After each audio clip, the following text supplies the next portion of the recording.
Hello friends, કિરણ પ્રકાશ શાસ્ત્રના એક નવા લેક્ચરમાં આપણે શરૂઆત કરીએ છીએ. સ્નેલનું સમીકરણ છેલ્લે આપણે સાબિત કર્યું હતું.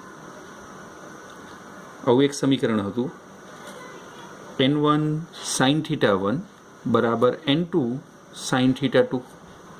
આ સમીકરણને આપણે સ્નેલનું સમીકરણ કીધેલું છે. સમીકરણમાં દરેક પદને શું કહેવાય એની ઓળખાણ આપણે આપી દઈએ. જ્યાં n1 એટલે કે મધ્યમ એકનો નિરપેક્ષ વક્રી ભવનાંક, ફરી એકવાર n1 એટલે મધ્યમ એકનો નિરપેક્ષ વક્રી ભવનાંક,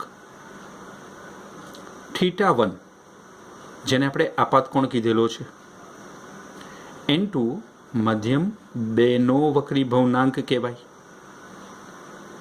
અને θ2 એટલે વક્રી ભવન કોણ કહેવાય. બરાબર છે. હવે આ સમીકરણ મુજબ આપણે જ્યારે દરેકે દરેક પદનું સાદુરૂપ આપતા હોઈએ છીએ ત્યારે આ વક્રી ભવનાંકો આપણને કેવી રીતે મેળવી શકાય, એટલે કે માધ્યમ એકનો નિરપેક્ષ વક્રી ભવનાંક એટલે શું અથવા માધ્યમ બેનો નિરપેક્ષ વક્રી ભવનાંક એટલે શું, આ માહિતી આપણને મળે કેવી રીતે. તો એક સામાન્ય સમીકરણ છે, પહેલાં પણ મેં શીખવાડેલું છે. n બરાબર c બાય v, n બરાબર c બાય v. જો હું આ સમીકરણનો ઉપયોગ કરું તો c પ્રકાશની ઝડપ છે અને પ્રકાશની શૂન્યાવકાશમાં ઝડપ 3×10⁸ અચળ હોય છે. બરાબર છે. હવે બીજા કોઈ માધ્યમમાં જો આપણે પ્રકાશની ઝડપ જાણવા માંગતા હોઈએ તો હું બીજા કોઈ માધ્યમમાં પ્રકાશની ઝડપ જાણવા માંગુ એટલે કે v જાણવા માંગતો હોઉં તો મારી પાસે ઈટા અથવા nનું મૂલ્ય હોવું જોઈએ. તો આના માટે મેં અહીંયા આગળ કેટલાક નિરપેક્ષ વક્રી ભવનાંકો, જુદા જુદા માધ્યમ માટેના નિરપેક્ષ વક્રી ભવનાંકો લખેલા છે. કયા કયા માધ્યમ અને કયા કયા માધ્યમના નિરપેક્ષ વક્રી ભવનાંકો અહીંયા લખ્યા છે તો જુઓ. સૌથી પહેલાં આપણે વાત કરીએ તો હવા અથવા શૂન્યાવકાશનો નિરપેક્ષ વક્રી ભવનાંક આપણે 1 ગણતા હોઈએ છીએ. ખરેખર હવા અને શૂન્યાવકાશ એક માધ્યમ નથી, પણ છતાંય આપણે બંનેનો વક્રી ભવનાંક 1 ગણીએ છીએ. કેમ લગભગ 1 ગણીએ છીએ એ જવાબ પણ તમને હમણાં આજના લેક્ચરમાં મળી જશે. સામાન્ય પાણી એનો નિરપેક્ષ વક્રી ભવનાંક આપણી પાસે 1.33 છે. હવે જો હું આ 1.33ની કિંમત અહીંયા મૂકી દઉં તો 1.33 બરાબર c એટલે કે 3×10⁸ ભાગાકારમાં v. vને સૂત્રનો કરતા બનાવું અને nને છેદમાં મૂકી દઉં તો મને v બરાબર મળી જાય 3×10⁸ ભાગાકારમાં n એટલે કે 1.33. આ સમીકરણનો ઉપયોગ કરીને તમે પાણીમાં પ્રકાશની ઝડપ શોધી શકો છો. એ જ રીતે એક સામાન્ય કાચનો નિરપેક્ષ વક્રી ભવનાંક હોય છે 1.5. હવે માની લો કે મારે કાચમાં પ્રકાશની ઝડપ ગણવી છે તો હું શું કરીશ, તો nની કિંમત મારી પાસે 1.5, c બરાબર ફરી એકવાર 3×10⁸, v મારે શોધવો છે તો હું vને અહીંયા મૂકી દઉં, ઈટાને નીચે મૂકી દઉં તો મારા માટે 3×10⁸ ભાગાકારમાં 1.5. સામાન્ય એક ભાગાકાર વિચારીએ તો 3/1.5 લખ્યું છે એટલે કે 2×10⁸. તો એક સામાન્ય કાચમાં પ્રકાશની ઝડપ 2×10⁸ મીટર પ્રતિ સેકન્ડ હોય છે. હીરો એટલે કે ડાયમંડનો વક્રી ભવનાંક 2.42 છે. જો હું ડાયમંડના કિસ્સામાં પ્રકાશની ઝડપ શોધવા માંગું તો હું ફરી અહીંયા આગળ vને સૂત્રનો કરતા બનાવીને ઈટાને નીચે મૂકીને 3×10⁸ ભાગાકારમાં 2.42 આટલી કિંમત મૂકીને સાદુરૂપ આપીશ તો મારી સામે એક જવાબ આવશે જે હીરા અથવા ડાયમંડની અંદર પ્રકાશની ઝડપને દર્શાવશે. હવે આ બધી માહિતી ઉપરથી આજની મુખ્ય વાત જે આપણે યાદ રાખવાની છે, તો સમગ્ર પરિણામને સાબિત કરવા માટે આપણે એક આકૃતિનો સહારો લીધો હતો. કઈ આકૃતિ જો તમને યાદ કરાવું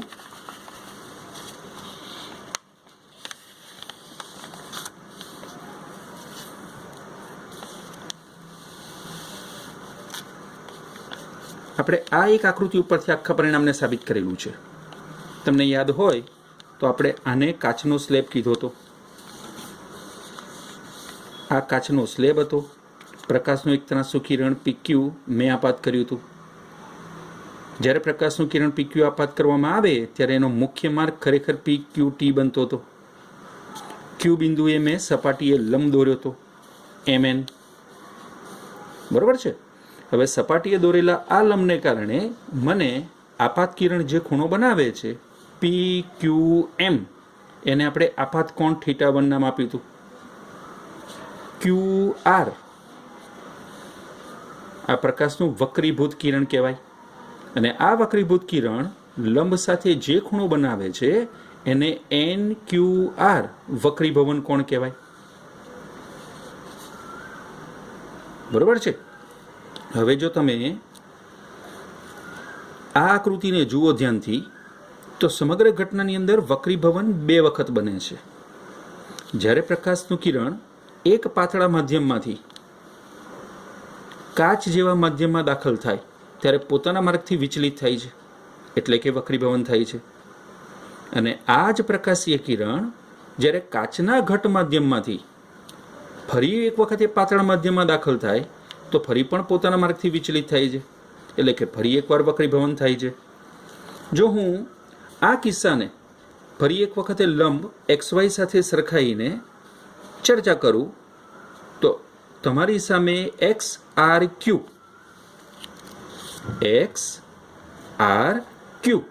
આ જે ખૂણો બને છે એને ફરી એક વખત હું આપાત કોણ કહી શકું. અને એ જ રીતે બીજો એક ખૂણો YRS આ પોતે પણ એક ખૂણો બને છે જેને મેં ડબલ લાઈન વડે અહીંયા આગળ દર્શાવેલું છે. હું આને વક્રીભવન કોણ કહી શકું. એટલે કે સમગ્ર આકૃતિમાં જો તમે જુઓ તો તમને એક નહીં 2 વખત વક્રીભવન જોવા મળ્યું. આને ધ્યાનમાં રાખીને કેટલાક જરૂરી પરિણામો જેને મેં યાદ રાખો તરીકે અહીંયા આગળ રજૂ કર્યા છે. હવે યાદ રાખવા લાયક બાબતો કઈ છે જો તમારી સામે રજૂ કરું તો બાબત નંબર 1, જો હું 2 જુદા જુદા માધ્યમની વાત કરતો હોઉં તો પ્રથમ માધ્યમના વક્રીભવનાંકને હું N1 ગણી લઉં. આપણે આ વાત પહેલાં પણ થયેલી છે. બીજા માધ્યમના વક્રીભવનાંકને N2 ગણી લઈએ છીએ. બરાબર છે. તો બંને માધ્યમ જ્યારે N1 અને N2 વક્રીભવનાંક અનુક્રમે ધરાવે છે તો બંને વચ્ચેના સંબંધ આપણને ખૂણાની મદદથી કેવી રીતે મેળવી શકાય અથવા ખૂણા વચ્ચેના સંબંધ વક્રીભવનાંક વડે કેવી રીતે મેળવી શકાય. તો યાદ રાખો, જો આપેલા કિસ્સામાં માધ્યમ 1 નો વક્રીભવનાંક જો માધ્યમ 2 ના વક્રીભવનાંક કરતા ઓછો હોય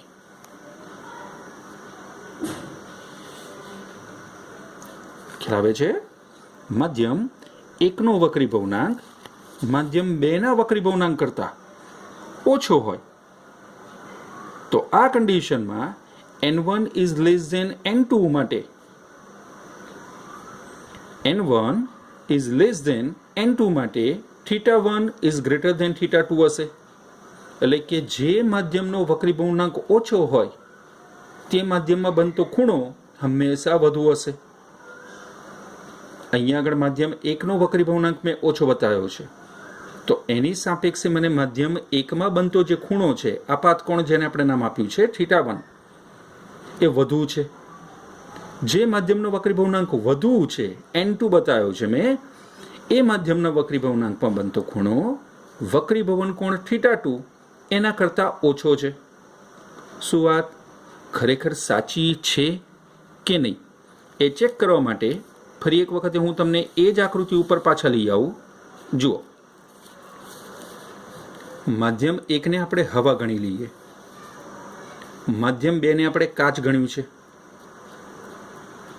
તો હમણાં આપણે જે નિરપેક્ષ વક્રીભવનાંકોની ચર્ચા કરી એ નિરપેક્ષ વક્રીભવનાંકોની ચર્ચા મુજબ હવાનો વક્રીભવનાંક કાચના વક્રીભવનાંક કરતાં ઓછો હોય છે.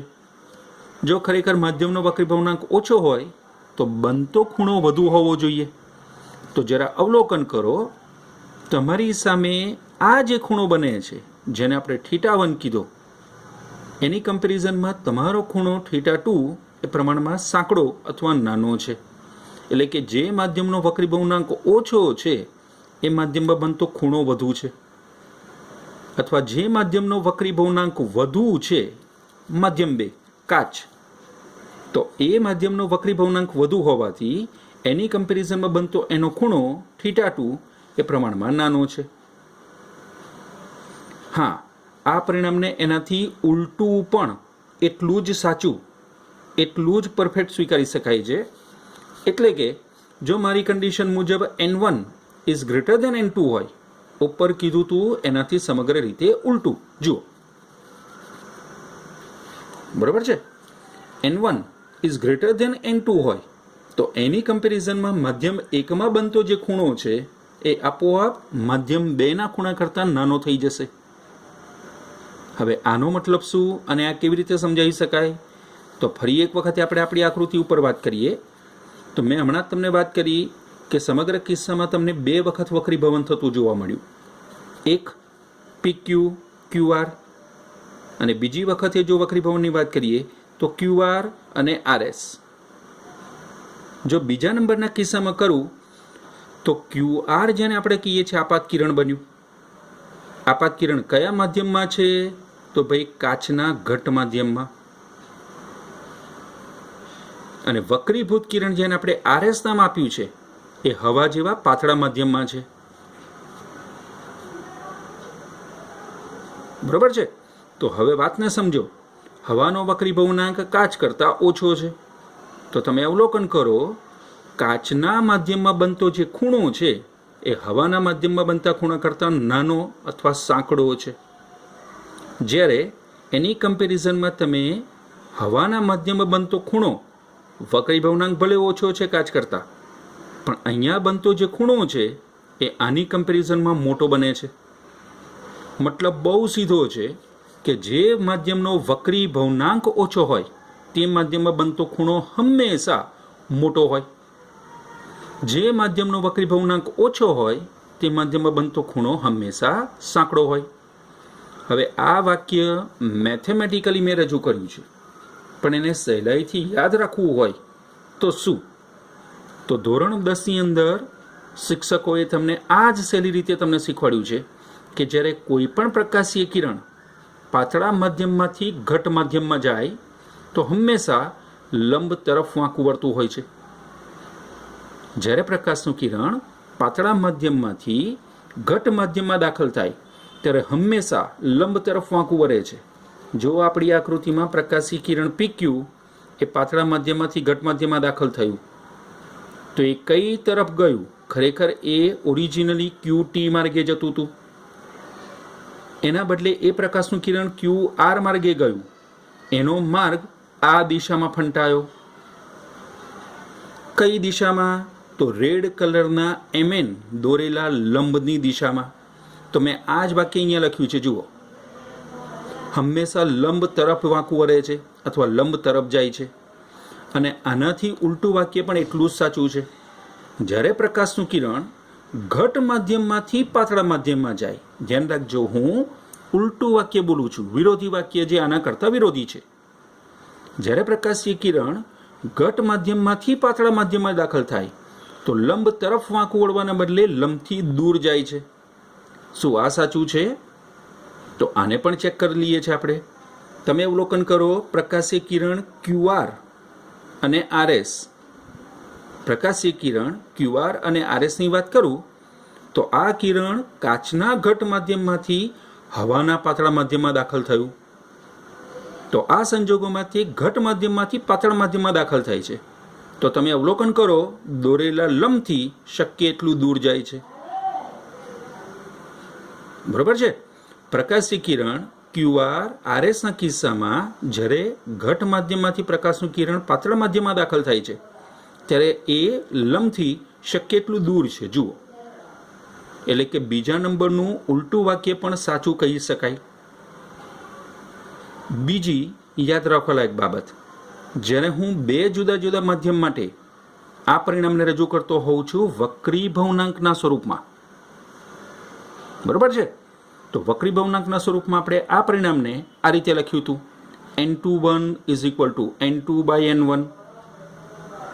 હવે બહુ સહેલું છે, જો હું આ પરિણામને સમગ્ર રીતે વ્યસ્ત લખી દઉં, આ પરિણામને સમગ્ર રીતે વ્યસ્ત રૂપે લખું તો મતલબ બહુ સહેલું થઈ જશે, n1/n2. આના કરતાં મેં ઉલટું લખ્યું, n1 ઉપર n2 નીચે.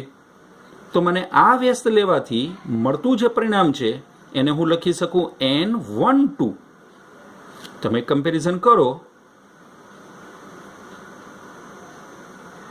તો અહીંયા આગળ લખેલા ઈટાની પાછળના બંને ફિગરો, બંને વેલ્યુ ઉલટી લખેલી છે. જુઓ, અહીંયા 21, અહીંયા 12. મતલબ બહુ સહેલો છે. જ્યારે હું 21 લખતો હોઉં છું ત્યારે ધોરણ 11ની બાબતમાં બોલું તો 1ની સાપેક્ષે 2નો વક્રી ભવનાંક, 1ની સાપેક્ષે 2નો વક્રી ભવનાંક બોલાય. અને 12 લખતો હોઉં તો 2ની સાપેક્ષે 1નો વક્રી ભવનાંક. તો મેં સમગ્ર પરિણામને જ્યારે ઉલટું લખી નાખ્યું ત્યારે મને પરિણામની સાપેક્ષે મળતો વક્રી ભવનાંક પોતે પણ મૂળ પરિણામ કરતાં ઉલટો થઈ જાય છે. જેની સાપેક્ષે આપણે પરિણામ લીધું હતું એને કરતાં ઉલટું પરિણામ મને મળે છે. જો હવે હું આ બંને પરિણામનો સામાન્ય ગુણાકાર કરું તો n21 ગુણ્યા n12, n21 ગુણ્યા n12, આ બંનેનો ગુણાકાર મને મળશે n2/n1 અહીંયાથી, n2/n1 અહીંયાથી મને મળ્યો છે. અને બીજું પરિણામ છે n1/n2. હવે સામાન્ય સાદુરૂપ વિચારો તો આ n1 અને આ n2 કેન્સલ થઈ જશે. તો મને આ આખો ગુણોત્તર ફરી એક વખત કિંમત આપશે 1. આ પરિણામનું સ્વાભાવિક અને સહેલામાં સહેલું સ્વરૂપ એ છે કે કોઈ પણ બે માધ્યમના એકબીજાની સાપેક્ષે જ્યારે પણ વક્રી ભવનાંક લેવામાં આવે ત્યારે હંમેશા 1 થાય છે. ફરી એકવાર કહું છું, બે માધ્યમના એકબીજાની સાપેક્ષે જ્યારે પણ વક્રી ભવનાંક લેવામાં આવે અને તેમનો ગુણાકાર કરો તો એ હંમેશા 1 થાય છે. બરાબર છે? આ બંને માધ્યમના એકબીજાની સાપેક્ષે વક્રી ભવનાંક છે અને તેમનો સામાન્ય ગુણાકાર છે જે 1 દર્શાવે છે, 1 કિંમત લાવી આપે છે. જુઓ, હવે આપણે મુદ્દાની વાત કરીએ કે કેમ આપણે હવાનો વક્રી ભવનાંક 1 ગણીએ છીએ. તો વાત અહીંયા પણ એટલી સહેલી છે કે હવાનો શૂન્યાવકાશની સાપેક્ષે જ્યારે હું વક્રી ભવનાંક ગણું, હવાનો શૂન્યાવકાશની સાપેક્ષે જ્યારે હું વક્રી ભવનાંક ગણું ત્યારે એનું મૂલ્ય મને મળે છે 1.00029. 1.00029. હવે એક સામાન્ય બાબત તરીકે વિચારીએ તો આટલા મોટી કિંમતની અંદર આ 3 તો મારી પાસે શૂન્ય છે. 29 એ આટલી દૂરની 5મા નંબરની ફિગર તરીકે હું વાપરી શકું. તો સ્વાભાવિક છે કે આ 29ને આપણે અવગણી શકીએ. જો હું આ 29ને અવગણું તો મારી સામે રહેલા આ મૂલ્યમાં 29ને દબાઈ દેવામાં આવે તો મારી પાસે જવાબ શું વધે છે? ખાલી અને ખાલી 1. ખાલી અને ખાલી 1. આ એ દર્શાવે છે કે હવાનો શૂન્યાવકાશની સાપેક્ષે વક્રી ભવનાંક લગભગ 1 ગણાય છે. લગભગ એટલા માટે કેમ કે આપણે 29ને અહીંયા દબાયેલા છે અને આ વેલ્યુ એટલી દૂરની છે કે આનાથી આગળના પરિણામને કોઈ ફરક નથી પડતો. જોઈ લો. હવે આ ધ્યાનમાં રાખીને મેં હમણાં થોડા સમય પહેલાં તમારી સાથે ચર્ચા કરી કે હવાનો વક્રી ભવનાંક જ્યારે પણ આપણે શૂન્યાવકાશની સાપેક્ષે કમ્પેરિઝન કરતા હોઈએ તો હંમેશા 1 ગણીએ છીએ. કેમ કે ભાઈ આ નિરપેક્ષ વક્રી ભવનાંક નથી, છે સાપેક્ષ વક્રી ભવનાંક, પણ છતાંય મૂલ્ય એટલું મામૂલી છે કે જેને લગભગ આપણે 1 ગણીએ છીએ. હું વાત કરું છું નિરપેક્ષ વક્રી ભવનાંકોના પેલા મૂલ્યોની.